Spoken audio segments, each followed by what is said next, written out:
आज ही Doubtnut app download करें। Doubtnut पर होगा अब आपके सभी मैथ्स, केमिस्ट्री, फिजिक्स और बायोलॉजी डाउट्स का सफाया।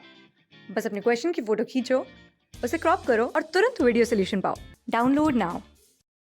हेलो दोस्तों, तो आज हम अपनी वीडियो में पढ़ेंगे जो हमारा टाइटल है टॉपिक का, वो है we were suppressed for 1000 years। तो जैसे कि टाइटल से पता चल रहा है, ये जो वीडियो है ये डिप्रेस क्लासेस के बारे में है, जिनकी जो सप्रेस थे बहुत सालों से इंडिया के अंदर, जिनके साथ बहुत ज़्यादा डिस्क्रिमिनेशन प्रिवेल करता था उस टाइम पे। तो एंशियंट टाइम से लेके ब्रिटिशर्स के टाइम तक ये जो डिप्रेस क्लासेस थे, इनको कोई मतलब इनको एजुकेशन में भी कोई हिस्सा नहीं मिलता था, इनको एजुकेशन के लिए रिसोर्सेज नहीं दिए जाते थे, इनको टेम्पल्स में एंटर नहीं करने दिया जाता था, इनको अपने साथ लोग बिठाना पसंद नहीं करते थे, इनको अपने से कमज़ोर समझते थे, कमतर समझते थे और ख़ुद को इनसे सुपीरियर समझते थे।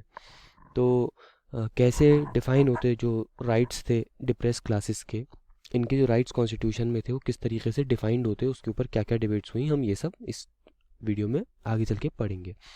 तो जब नेशनल मूवमेंट चल रहा था उस वक्त भीमराव अम्बेडकर ने डिमांड करी सेपरेट इलेक्टोरेट की, मगर महात्मा गांधी ने जो है वो इसका अपोज करा। उन्होंने कहा कि ये जो जो डिप्रेस क्लासेस हैं इसको जनरल पॉपुलेशन से यानी आम जनता से हमेशा के लिए सेग्रीगेट कर देगा, हमेशा के लिए अलग कर देगा।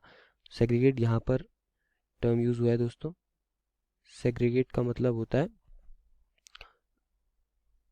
सेग्रीगेट का मतलब होता है उस आइसोलेट कर देना या अलग कर देना। बिल्कुल मैं इसको आपके लिए लिख के बताता हूँ। तो सेग्रीगेट का मतलब होता है टू कम्प्लीटली सेपरेट, हम इसको इस तरीके से भी लिख सकते हैं। उसके बाद जो डिप्रेस क्लासेस के कुछ मेंबर्स थे उन्होंने अपनी अपनी बातें रखी कॉन्स्टिट्यूएंट असेंबली में। तो उन्होंने क्या क्या कहा, वो बातें हम आगे चल के देखते हैं। तो some members of the repressed caste emphasized that the problems of untouchables couldn't be resolved by providing safeguards to them। तो कुछ लोगों ने ये कहा कि जो अनटचेबल्स हैं उनकी खाली प्रॉब्लम जो है वो लीगल राइट्स और कॉन्स्टिट्यूशनल अमेंडमेंट से जाके ख़त्म नहीं होंगी, बल्कि कई ऐसी चीज़ें हैं जिन पे ध्यान देना पड़ेगा, क्योंकि जो उनकी मेन प्रॉब्लम है वो सोशल नॉर्म्स और मॉरल वैल्यूज़ की वजह से हैं, जो कि कास्ट सिस्टम में इंडिया के बहुत पहले से इंस्टिल्ड हैं, बहुत पहले से घुसी हुई हैं। तो उसके बाद नागप्पा कहते हैं कि न्यूमेरिकली जो है वो जो डिप्रेस क्लासेस हैं वो कोई माइनॉरिटी नहीं है, वो 20 से 25% का पॉपुलेशन, टोटल पॉपुलेशन का 20 से 25% हिस्सा बनाते हैं। मगर क्योंकि लोगों ने उनसे उनकी जो सफ़रिंग है उसकी जो वजह है वो ये है कि वो जो सिस्टमेटिक मार्जिनलाइजेशन उनके साथ हुआ, यानी उनको जो अलग करा गया एक सिस्टम के, पूरे एक मैकेनिज़्म के तहत और पूरे एक सिस्टम के चलते, वो उनके लिए उस जो वो सफ़र कर रहे हैं उसका कारण बना।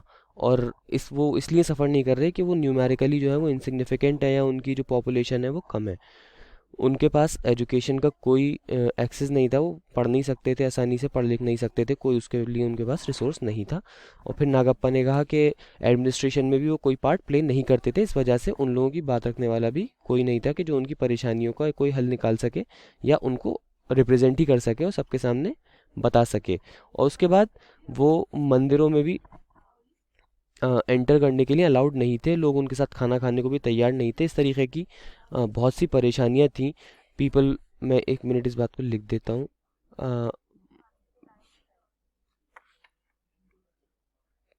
People were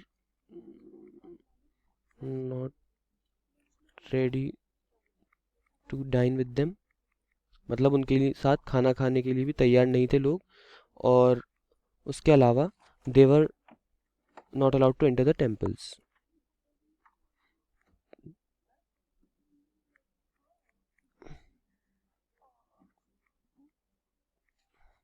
They were not allowed to enter the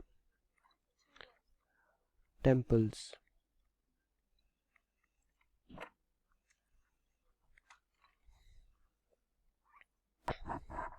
तो पार्टीशन की वायलेंस के बाद भीमराव अंबेडकर ने भी आर्ग्यू नहीं करा सेपरेट इलेक्टोरेट्स के लिए। उन्होंने देखा कि सेपरेट इलेक्टोरेट जो ब्रिटिशर्स ने क्रिएट करी थी माइनॉरिटीज़ के लिए, उसने कैसे देश को डिवाइड कर दिया, कैसे डिवाइसिव पॉलिटिक्स की वजह से जो है वो पार्टीशन के बाद जो वायलेंस था वो ब्रेकआउट हुआ और बहुत सी जगहों पर बहुत से लोगों ने अपनी जान गंवा दी। इसको देखते हुए अंबेडकर ने कहा कि नहीं, सेपरेट इलेक्टोरेट की मांग जो है वो अब हमें छोड़ देनी चाहिए, और वो वाकई में यानी कि सच में सेग्रीगेट कर देगा मेजॉरिटी और मेजॉरिटी ऑफ द पॉपुलेशन से जो डिप्रेस क्लासेस हैं उनको, यानी कि उनकी जो प्रॉब्लम्स हैं वो और बढ़ जाएंगी, वो उनसे और ज़्यादा दूर हो जाएंगे।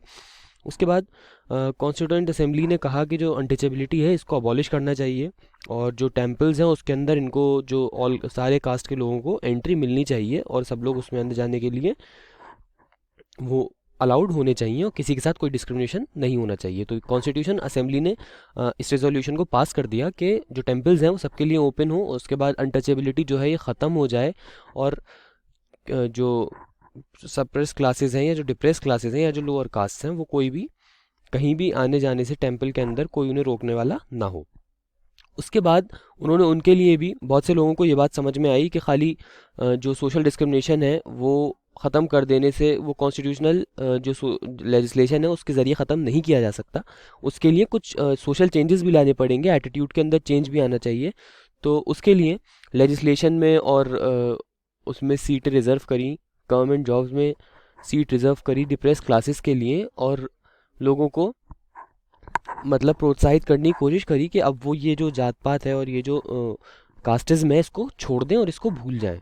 तो दोस्तों इस वीडियो में तो इतना ही, अगले वीडियो में हम पढ़ेंगे पावर्स ऑफ द स्टेट के बारे में। इस वीडियो को देखने के लिए आपका बहुत बहुत शुक्रिया, धन्यवाद। क्लास 6 से 12 से लेके नीट, IIT, JEE मेंस और एडवांस के लेवल तक 10 मिलियन से ज्यादा स्टूडेंट्स का भरोसा। आज ही डाउनलोड करें डाउटनेट ऐप या व्हाट्सएप कीजिए अपने डाउट्स 8400 400 400 पर।